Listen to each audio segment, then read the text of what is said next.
Hello, friend. Okay, it was way easier for me just to make a video and to answer this question. So, I don't normally hex people. I don't practice. That's not my practice. So, instead of getting to a place where I would need to, I would really focus on protecting myself. If someone has harmed me or did me wrong, I would banish them from my life, like set up those boundaries and be done with them and protect myself and work on my healing and my shadow work to get through that. But I do have this book that also answers this question. So I actually haven't read this yet, but I will read this and share it with you. Let me turn this around. All right, here's Miss Circe. She's going to help us with our work today. Thank you, Circe. This chapter is called Hexes and Their Antidotes, and this is from the Element Encyclopedia of 5,000 Spells, the ultimate reference book for magical arts by Judica Illis. This is a library book that's way overdue because I use it all the time, and I think I'm just going to like buy it from the library and pay for them to reimburse it. But this is something that a lot of witches do. This, it says right here, like, this is probably where you very first started. It's not for me, but that's okay. So down here, modern Wicca. I'm also not Wiccan. The beauty of being a witch is that you create your own path and you create what works for you. So modern Wicca passionately emphasizes the threefold law. As you reap, so you shall sow. Whatever magical intention and energy you put forth will come back to you at least 3 times over, if not 7, 9, or 21 times. Many modern Wiccans hesitate before casting a reasonably innocuous love or employment spell on the off chance that the other party's free will might be compromised. In that context, spells that deliberately attempt to cause someone strife, misery, and unhappiness are perceived as abhorrent indeed. These are the spells that have earned magic its evil reputation. Or are they?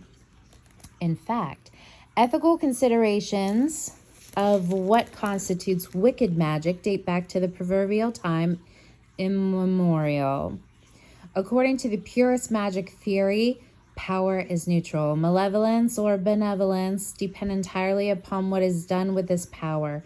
Any power can be used for good or ill. This theoretical concept hasn't always satisfied people. Since the very earliest times, there's been debate about good magic versus bad magic. According to conventional traditional European Christian traditions, all sorcery and magic is evil regardless of intent. Therefore, even those who try to fight sorcery with sorcery should be punished, because all sorcery, no matter how benevolent in its purpose, harms the soul, which is worse than harming the body. The Saxon Law Code of 1572 prescribed the death penalty for both harmful and harmless witchcraft. The victimless crime remains a crime. These laws decreed that even good witches were to be burned, even if no one was harmed, even if some were helped. Witches were a potential danger to be rooted out.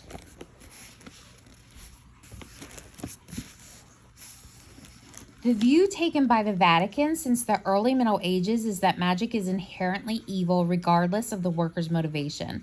All rites are... Sorry, I just have to readjust here.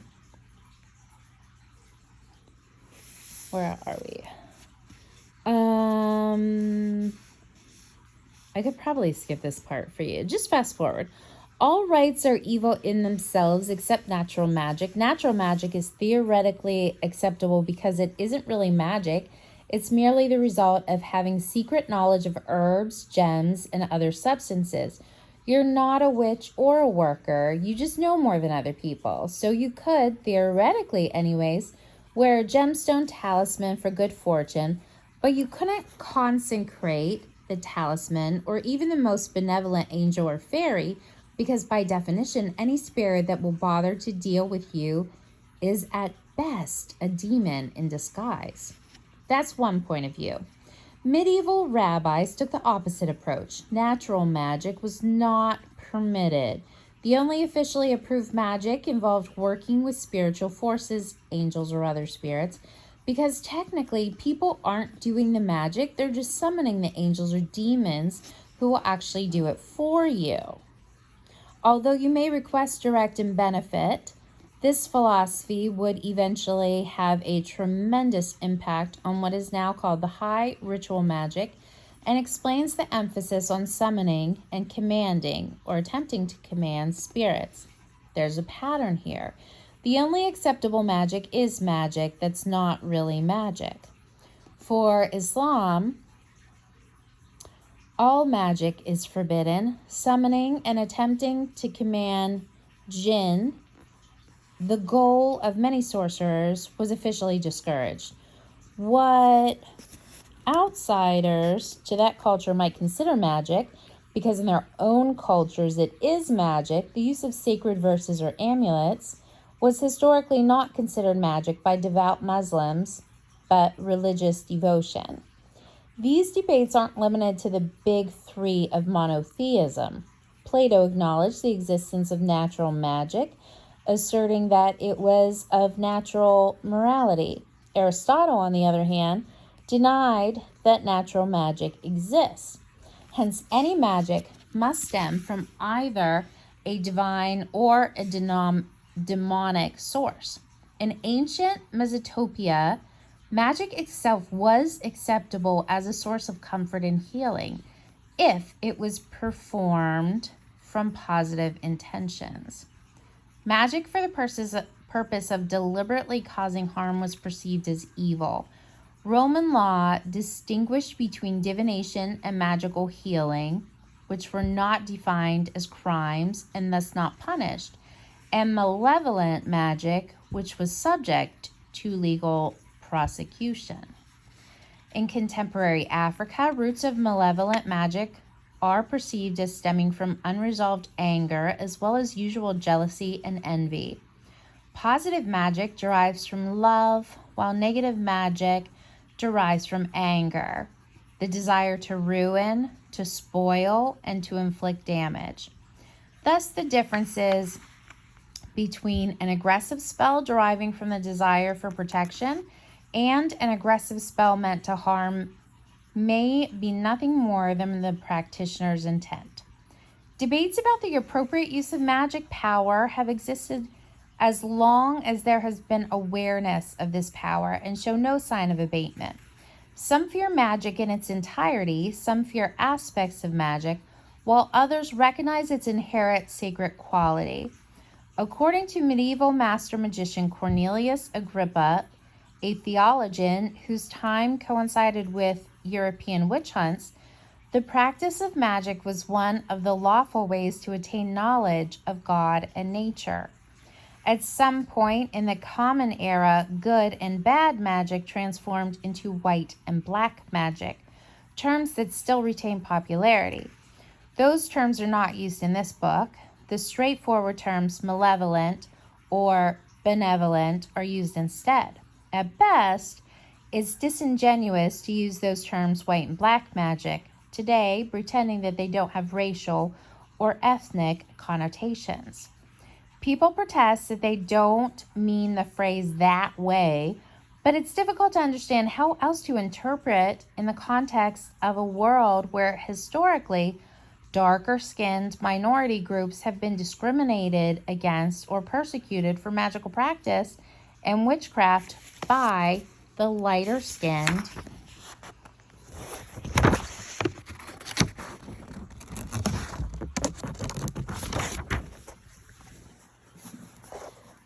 majority. Whether in Europe,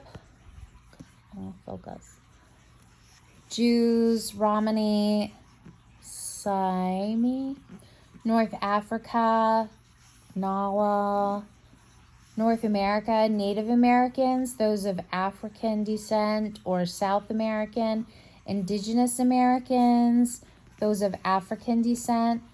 Why would anyone send a hex or curse anyway? The first reason is obvious. Bad people do bad things. The destructive impulse can be extremely potent. Other answers are more complex and ambiguous. In some cases, there may be an extremely fine line between a hex and a justice spell. We're very quick to jump to conclusions these days and automatically brand every hex caster as evil. However, this perception may derive from the luxurious vantage of comfortable times. People don't create or cast court case spells unless there's at least a remote possibility of legal justice. What if you exist in a time or place where you and your loved ones are at the mercy of others more powerful than you, and there is no recourse, none at all, to justice? What do you do then? Hexes are not an uncommon response. Hexes may be cast as a desperate attempt to end persecution and abuse. In the same manner that witch wars escalate, with witches lobbing spells at each other until it's impossible to determine who cast the first spell, one shouldn't always assume that the hex is the initiating action. It may be cast in response to a terrible violation, crime, or injustice. Many of the most powerful hexes ultimately call on sacred or infernal powers to deliver the punishment. It isn't the mechanical action of the spell that makes the successful accomplishment of a hex possible. It's the passionate anger, hatred, and rage that fuel it. Yet for all that hatred and rage, the spellcaster is plotting a hex, not committing murder. The average hexcaster, or at least those who initially derived these spells, was either not in a position to act on these impulses or was leaving it in the hands of divine justice. Those extreme situations, and there are fine lines, the justice spell against a rapist on page 244 could conceivably be interpreted as a hex, as could the green devil spell to regain a cash debt owed, or perhaps the only situations that could justify some of these spells. Hexes also sometimes serve a function that transcends magic. Enforcement of social order. Many of the most malevolent hexes are secret. Black candles burned in private, or funeral services chanted over your enemy. Other hexes, however, are extremely public. The spell is activated by dusting the target's doorstep. Something is left on the target's front doorstep for them to find when they open the door. It's quite likely that by the time the target discovers the hex, all the neighbors and passerbys have already witnessed it. Although these spells are nominally anonymous, the identity of the spellcaster is reputedly unknown.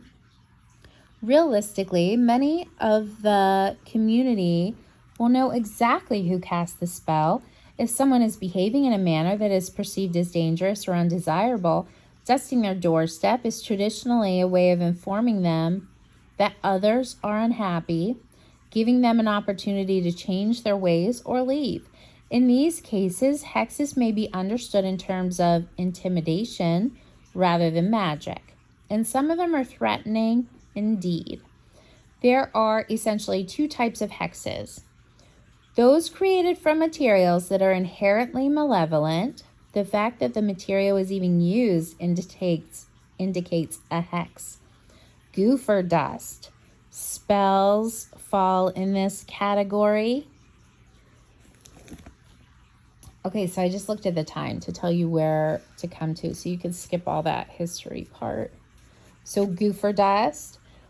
Those created from neutral materials or even from material that is inherently sacred, benevolent, and beneficial. The spellcaster's intent is what transforms it into a hex. This handful of graveyard dust may be tossed in someone's wake to provide a blessing or a curse. Important, a warning spell before beginning.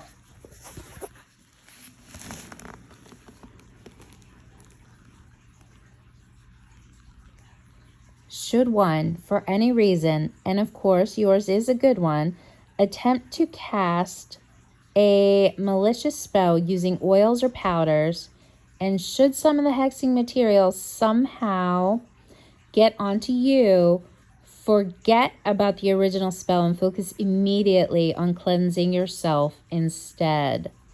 Cleanse thoroughly using rosemary, hydrosol, or appropriate quantities of essential oil. Remember, less is always more with essential oils. Don't be tempted to use excessive amounts because you're scared yourself.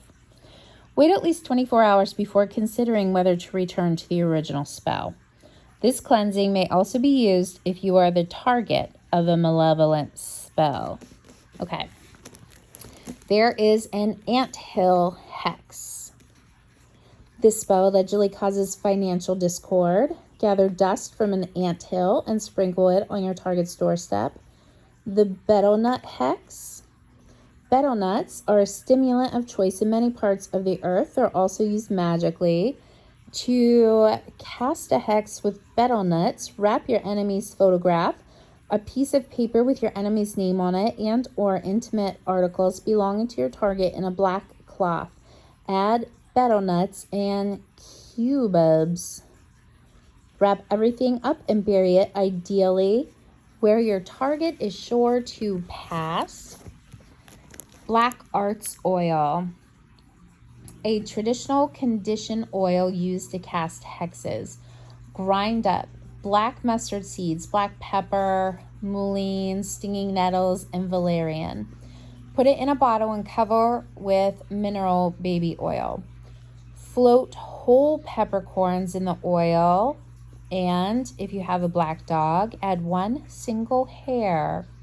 Pick it off the sofa or your clothing. Don't bother your dog. Annoying your dog will cause the spell to backfire on you immediately, even before the roll of 3 kicks in. So now that you've concocted this mean-spirited oil, what do you do with it? What do you think, Cersei? Will a black cat hair do? Black arts oil spell 1, candle spell. Carve a black or purple candle to suit your situation. Dress with the black arts oil and burn. Black arts oil spell 2, direct approach. This is potentially a stronger spell than the one above. Soak a cotton ball in your black arts oil and drop it into your target's pocket. Bladder rack hex. Bladder rack is normally carried as a protective botanical, but it can be used to provide a particularly nasty hex too. If hidden in a bathroom that your enemy uses, it allegedly causes uterine tract infections. Blueberry hex. Even something as innocuous as blueberries has been used to cast malicious spells. Create an infusion of blueberry leaves and sprinkle over your target's doorstep. Bottle hex. Place your target's photograph inside a bottle. Write the target's name on a piece of paper and put this inside the bottle too. Stuff holly and ivy into the bottle. Add some black ink and war water. Seal the bottle shut and bury it upside down. So those things like the war water and the goofer dust, those are in different parts of the books. Like you would reference the back and then go back to it. The candle hex, the black cat crossed your path. The condition oil black cat oil is most frequently used for benevolent purposes to draw protection, good fortune, and attention from the opposite sex. However, it may also be used to turn a trick. The combination of wax and pins requires no doll. Hold a black candle in your hands and charge it with your intention. Carve it with your enemy's name and any identifying information pertaining to that person. Dress the candle with black cat oil. Pierce the candle with 5 pins placed vertically, approximately 1 inch apart. Light your candle and let it burn until the first pin drops out. Pinch out the candle and reserve it. The following night, light the candle again and let it burn until the next pin drops out. Burn in nightly increments until the final pin drops out. Pinch the candle out yet again, but this time take what remains of the candle and throw it against your enemy's front door. Walk away without looking back, returning home via a circuitous route. Another candle hex, black powder. Grate charcoal until you have a coal dust. True coal may be used too. Blend the coal dust with black salt and gopher dust. Carve a purple candle as desired, then slice the top off and expose the wick of the bottom of the candle so that it may be burned upside down. Roll the candle in the powder, set it on a plate, and light the candle. Get completely undressed, remove all jewelry, and loosen your hair. Get in touch with your rage and anger. Stick 100 pins into the burning candle. Scream, shout, and curse as you deem appropriate. Leave all spell remnants, including the plate, on your enemy's doorstep. Candle Hex 3, the Church Memorial Spell. The memorial prayers in this hex may be considered metaphorically as if one is burying success, happiness, vitality, or whatever has been targeted.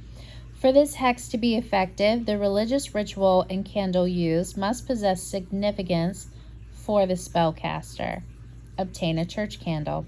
Slice the top off the candle, flattening it. Carve the bottom of the candle so that the wick is exposed, effectively reversing the candle. Carve and dress as you deem appropriately. Burn while reciting memorial prayers dedicated to your adversary. Candle Hex 4, Devil's Bit. Blend asafoetida, cayenne pepper, ground devil's bit, and sulfur. Carve a black candle as desired with a rusty nail or coffin nail.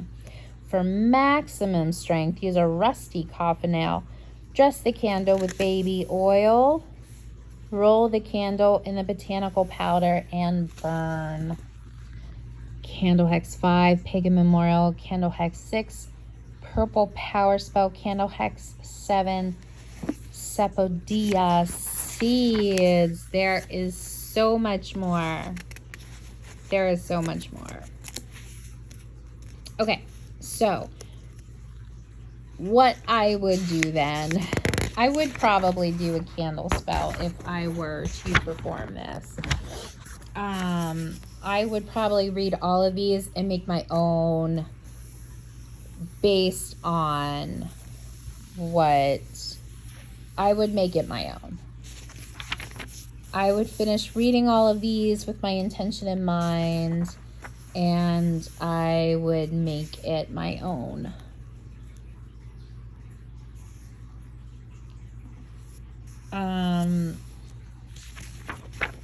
There's a lot. There's a lot of options here.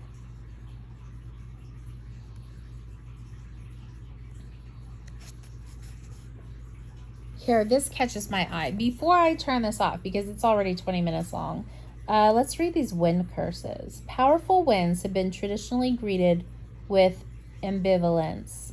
Some revel in them, perceiving them as powerful, spiritually cleansing forces. Others, particularly in agricultural communities, fear their volatile, uncontrollable nature, some even perceiving winds as a source of evil. This ambivalence dates back to at least ancient Mesopotamia. Volatile wind spirits like Lilith or Pazuzu could bless or harm as they choose. In modern Central America, the Aries are a potent natural metaphysical force so powerful that, like radioactive material, merely being in their presence may cause illness. Russian magic, however, takes advantage of the inherent power of the winds to craft a magical tool. Russian sorcerers and witches fly through the air not only on broomsticks or in mortars and pestles like Baba Yaga, but also transformed as whirlwinds. They can be stopped by stabbing a knife into the winds. And then there's wind curse spells. Oh, witch bottle hexes. Okay, you're probably going to hear about this too. Witch bottles became popular protective spells based on the fear that witches cast malevolent curses with bottles themselves. Hexing and reversing witch bottles became a form of witch warfare. Witch bottle hex: fill the bottle with inanimate items belonging to the victim, hair, nail clippings, and so forth. Cut red felt onto a heart shape and stab it with pins, focused intently on the curse. Stuff the heart inside the jug and seal it tightly. Bury it or throw it into a river. Witch bottle hex 2, technically a vengeance spell. Witch curse bottles were allegedly created when justice wasn't served in any other fashion. Fill a bottle with shards of broken mirror, pins, needles, coffin nails, and your own urine. Using bat's blood ink, write the target's name on a slip of brown paper and put it in the bottle. Seal the bottle with wax from a purple or black candle. Bury it as close to your target's front door as you dare. The witch's ladder. The most potent hex needs no more than hatred and a piece of string. Knot hatred into a cord. Make 9 knots, focusing all your rage and anger. Create a witch's ladder as above. This time, however, embellish it by tying 1 black hen feather into each of the knots.